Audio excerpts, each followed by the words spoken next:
Hey guys, and welcome to my stimulus package update and stimulus check update. Wow, I haven't said those words in so long. I want you guys to know that I missed you more than you missed me, and I'm happy I'm back here for you with another video just to give you my perspective on everything that's been going on. President Biden just extended the national pandemic emergency that was first declared underneath former President Donald Trump back in March of 2020. That's right. Check this out. President Biden just said on Friday that he would extend the national emergency that was first declared back in March in 2020 in response to the pandemic. The additional authority had been set to expire on this March 1st. The decision contained in a letter from President Biden to Congress that the White House made public now comes as a wave of virus cases driven by the highly transmissible Omicron variant recedes into the U.S. and many states and localities ease pandemic restrictions. But the pandemic is taking a continuing toll on the country. As of Friday, more than 75,000 Americans were hospitalized right now with the virus. Deaths, which lag case counts by as much as several weeks, are increasing in 14 states and remain at almost 2,300 people dying per day nationally. Quote from the president, "The COVID pandemic continues to cause significant risk to the public health and safety of the nation. More than 900,000 people in this nation have perished from this disease, and it is essential to continue to combat and respond to this pandemic with the full capacity and capability of the federal government." A national emergency conveys special powers. It frees the federal government from abiding by some legal constraints and allows it to spend additional money and more easily take certain actions. The pandemic emergency would have expired had Mr. Biden not alerted Congress of his intention to extend it. Former President Donald Trump first declared the pandemic a national emergency on March 13th, 2020.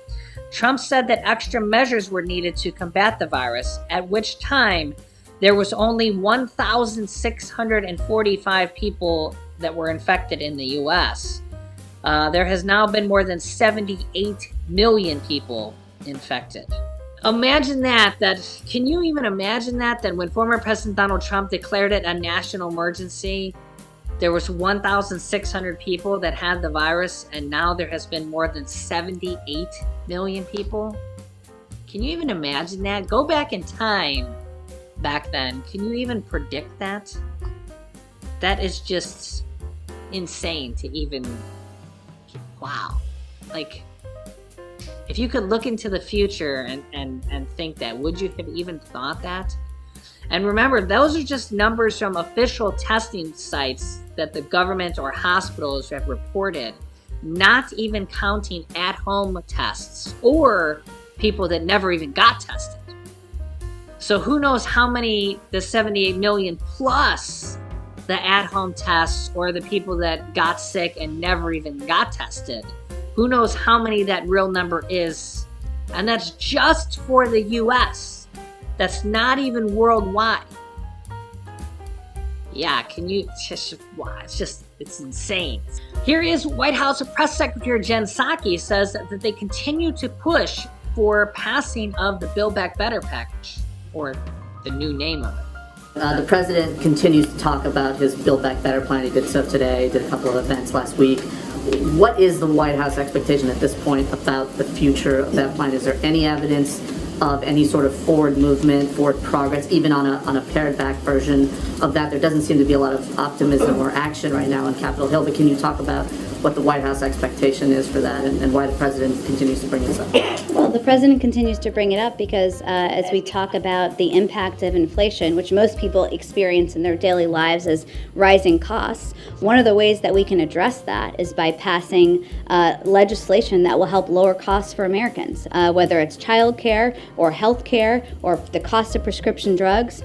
And we can do that and fully pay for it by making the tax system more fair. So what is encouraging to the president is that there is broad support for lowering costs for the American people in all of those categories and for making the tax system more fair. And we are continuing to work in lockstep and in partnership with a range of senators, and they're having their own discussions about moving these efforts forward.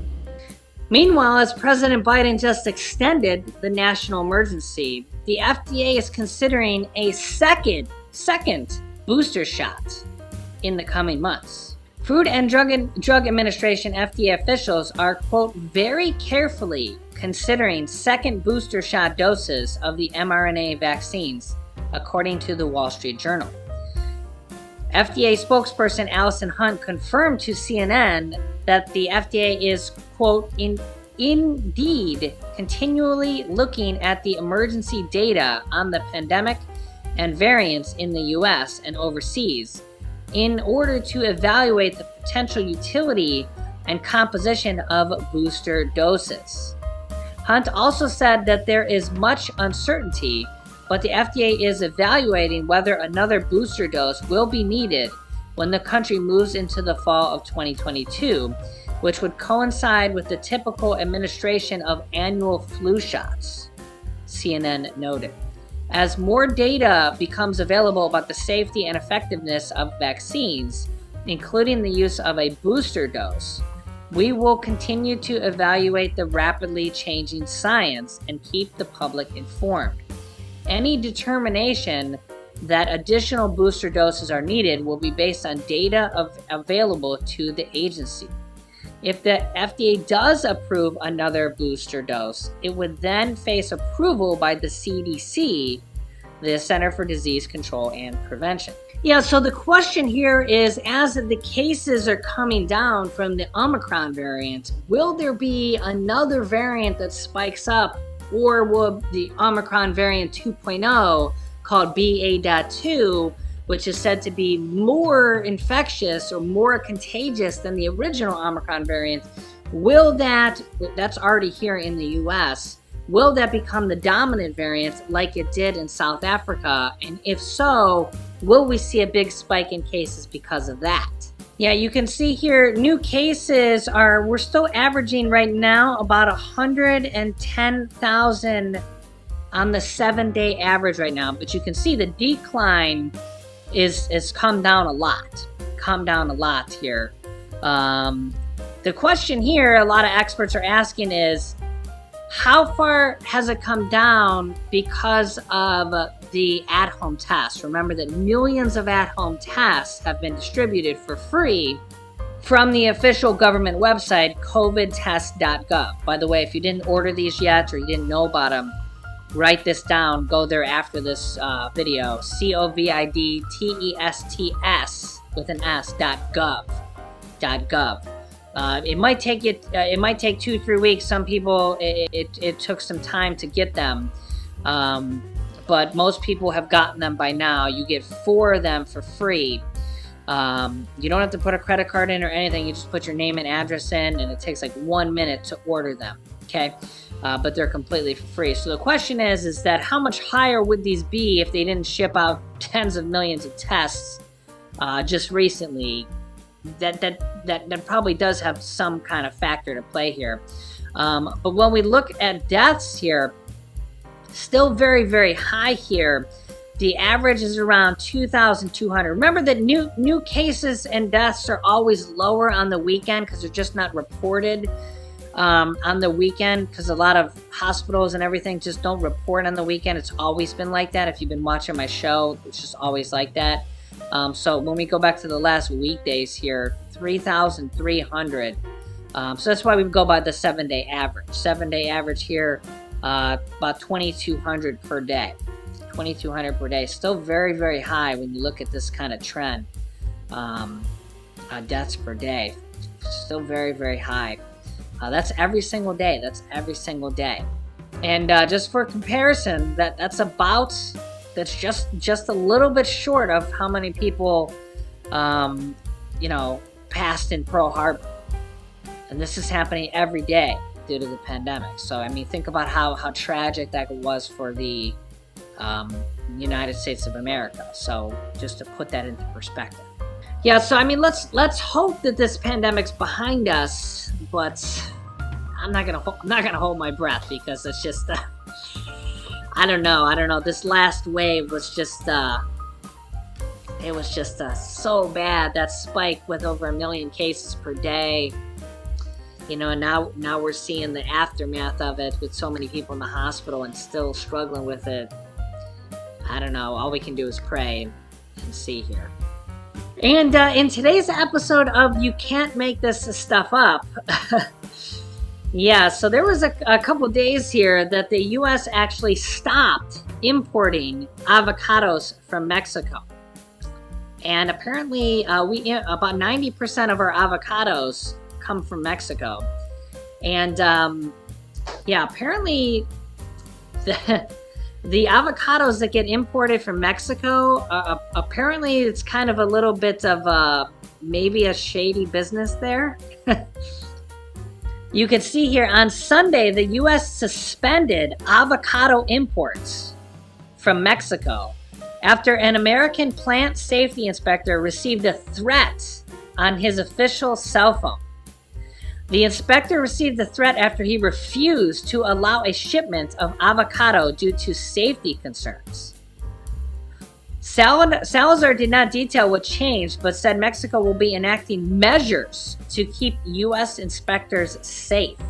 So apparently this inspector wouldn't allow these avocados to come in. And then, I don't know, like the cartel or, somebody from the avocado ring from Mexico, whoever's dealing with these avocados, threatened this inspector, and the United States literally shut down all avocado imports. And they said, no, we're not playing that game. They literally shut down all avocado imports for the whole country of Mexico.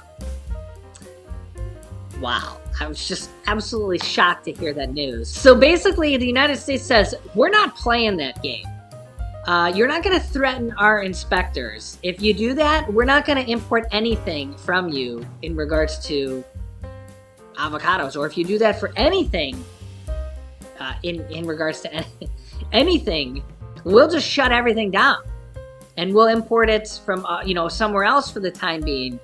I thought that was very interesting and probably the right move, right? Because, I mean, you know how it can get, right? You start when you start to get into shady business, right? And you have government officials fearing for their lives, and you deal with the cartels and stuff like that, right? So, this inspector did the right thing, and he reported it to the U.S. government. I mean, he's from the government, but he reported it to his higher ups, and they shut down all the imports of avocados.